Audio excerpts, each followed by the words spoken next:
you're working with puppets like these dogs, it takes a lot of experience to know how to really bring a face to life.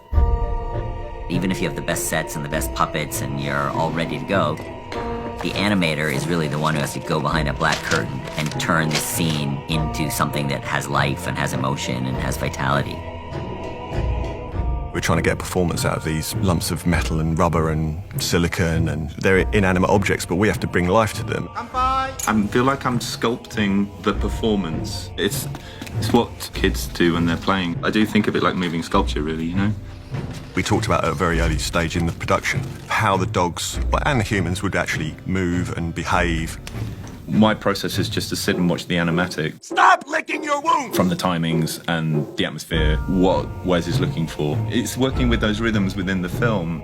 We've got an amazing cast on this production. The animation comes out of that. You get their personality coming out in the style of the dog. We're listening, Owl.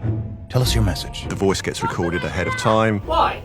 What? Gets broken down phonetically. 通常の無線設備で通信ができたということで、こうしたパラパラ。The actual human characters, they've got a replacement face system. All of the faces were handmade, hand sculpted. It takes up a lot of people's skill and craft, but that's exactly what I think Wes wants to see, and I think it does give it a life to it that isn't present in some other stop frame animated films. The dogs themselves are lip sync. No, you can't ride the pagoda slide. We physically can open their mouths. Who told you that dirty lie? Make their eyes bigger, or they can snarl. We basically had a database of dog action. So the animators could have something to base their animation on. The way they walk can give personality to a character. That's always one of the hardest things to do in animation is a walk.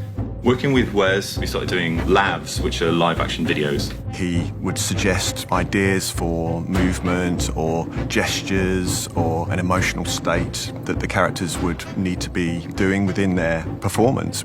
And that's where the animatic and the LAV all come together, like a little route map for where the animators need to go.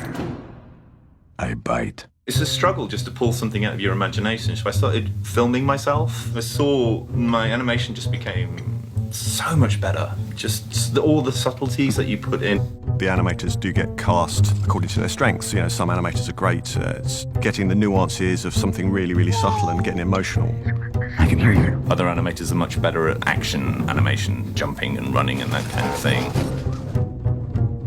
This one has a lot of characters. Once all the dogs explode, the clouds will start to dissipate, and then everything will speed up. Some people are really good at comedy and timing within comedy. That's a very hard thing to do. You make me sick.